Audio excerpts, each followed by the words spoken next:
Vice President Kamala Harris and former President Donald Trump are on the trail Wednesday as their respective presidential campaigns shift with the changing political field. Harris spoke earlier in Indianapolis, hitting on what appears to be an emerging theme of her new campaign.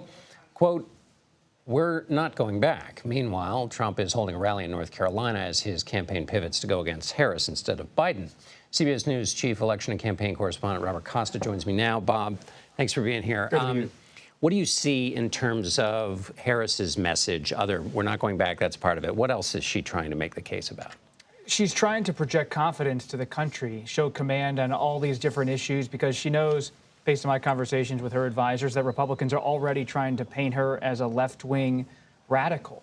And that is going to be the message from the Trump campaign, from the Republican National Committee, and so many candidates. So it's as much about policy as it is about personal characteristics, showing leadership, and not differentiating from President Biden, but offering some kind of fresh perspective on a lot of the signature issues. Let me stay on the Trump campaign. Is there a particular area? I mean, they've been going after the border and the economy with Biden, so they're set on that. Do they see a particular vulnerability with her from the left, or parts of her position set that make her more vulnerable on that charge that she's part of the very left wing of the party? It's not that they see her as more vulnerable, but they want to reframe how they're going after Trump, because Trump has now been cast as this threat to American democracy by President Biden for a long time. They want to go back to her prosecutorial roots in California and position her as someone who can prosecute Trump about his conduct, about Trump University, about different business ventures he's had in the past. So you will hear more about that aspect of Trump's biography than you would have necessarily heard from President Biden. Where are we on the Veep question? I think it's an open discussion. I mean, it's very fluid at this point. I've heard every name floated, from retired Admiral McRaven, who oversaw the bin Laden raid, to the typical names of Senator Mark Kelly of Arizona, Governor Andy Beshear of Kentucky, among others. Do we have any sense of timing? I mean, I know, and I should preface this by saying there are more rumors about a vice presidential process than perhaps anything else in Washington. But is there anything about the calendar that puts pressure on her to make a choice?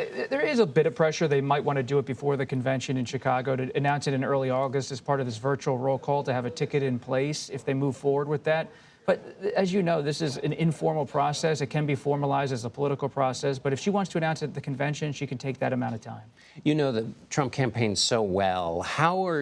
When you talk to them, what's the sense you get about, do they see an environment full of rich opportunity with her? Do they see her changing the picture?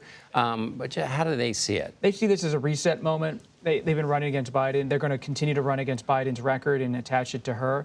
But this is a summer period where a lot of people are on vacation. The Democrats will have their convention. They do expect her to get, as one source put it, a sugar high from this honeymoon period, as they see it, from people in the media, in their view, from fellow Democrats.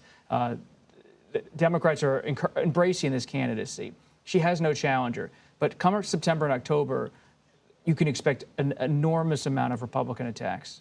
And the idea, one of her biggest challenges was that she was going to get defined quickly by the opposition. Have they moved into place with a central attack? You mentioned they were going to paint her as a liberal. Well, that's kind of not surprising, but is, a way to get to her and define her before she can define herself? It's going to be very personal. I mean, former President Trump signaled this in my conversation with him, it's going to be personal attacks about her intelligence, her ability to do the job as president. In the sense, it's not just going to be an ideological debate. He believes President Biden is the worst president in history, and she's, in his view, the worst vice president. And he has talked about her on the campaign trail as someone who's a strange figure with her laugh. He has gone after that repeatedly. Kamala Harris, the vice president, has said, "My laugh is a product of my mother. I laugh like my mother." And so whether these kind of things are effective, to be determined, but it's certainly, they're going to combine casting her as a left-wing person with casting her as someone who's just a little bit out there. Final question is on the map. Has anything changed about that? Or it's still the same battleground states, but does anything change about the map of this contest?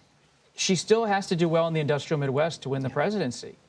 So those labor coalitions in those states really matter. But the question is, maybe can she put some places in the South in play if she picks someone like Governor Roy Cooper of North Carolina?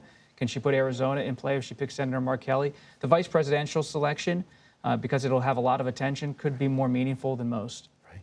Bob Costa, thank you, Bob. Thank you. I'll see you at speech time.